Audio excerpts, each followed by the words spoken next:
Hey, it's Dr. Memo from drmemo.com, and welcome back to this blog post. This is actually a part 2 of a 2-part series. If you haven't seen part 1 of personal branding for network marketers, make sure you take a look at that on our blog, drmemo.com.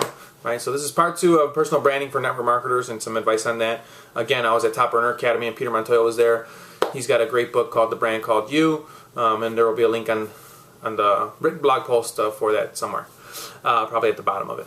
But if you haven't seen part 1 or part 1, go ahead and get part 1 because it's totally different from part 2 and tons of content. So the other thing is, if you're watching this video and you haven't read the blog posts of this video, it's going to be completely different from what I'm saying because there's just so much content. I figured I'd do some on video and some on the written blog. So hopefully you'll take the time to read and to watch. All right.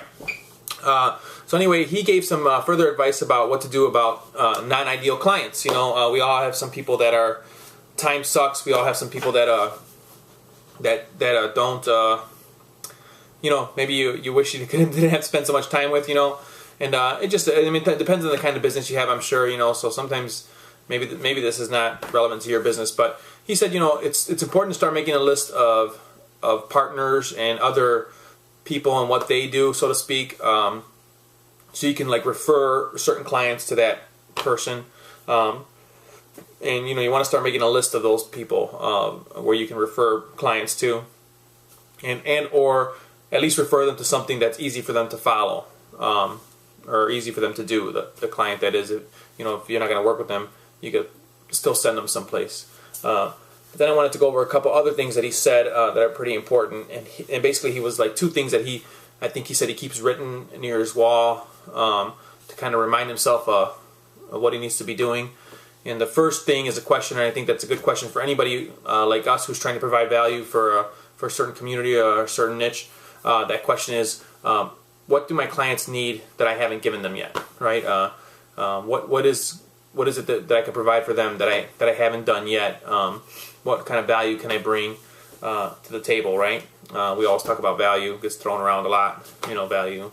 But you know, you really do want to bring good value, you know, so you want to consider who your target market is and bring them value all the time. And what do they need, right? What do they want, right? What do our clients need? You know, in my case for network marketers, I know what you need. You need leads and you need money.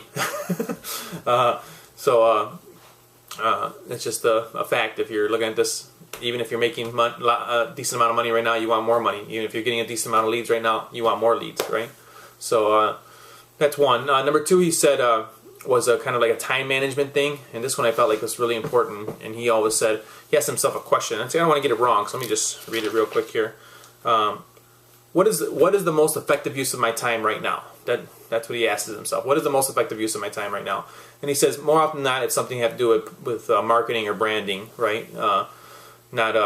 You know, a lot of times we like to take, like me, I love consuming training. I love it, maybe because it's a student in me, you know, and I feel like I'm good at that. I know how to take notes, you know. You give me an exam on network marketing, I'll pass it.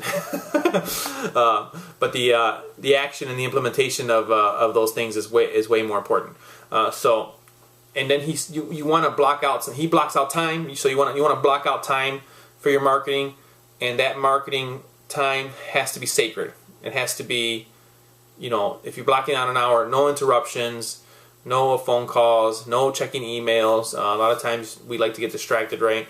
But if you were with a client one-on-one, belly to belly, you wouldn't allow any distractions. You'd probably turn your phone off or whatever and put it to the side unless you needed it for some notes or something. So you want to treat your branding and your marketing time seriously. All right. So those are a few nuggets from him. So again, make sure you read the rest of the blog post to get the rest of the stuff because it's chock full of content.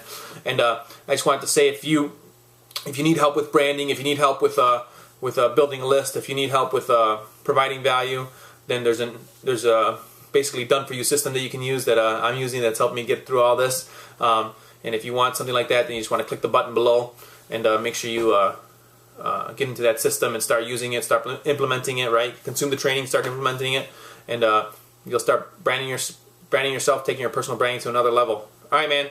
This is Dr. Memo from drmemo.com. Click the button below, start branding yourself, and remember, together, we can do anything.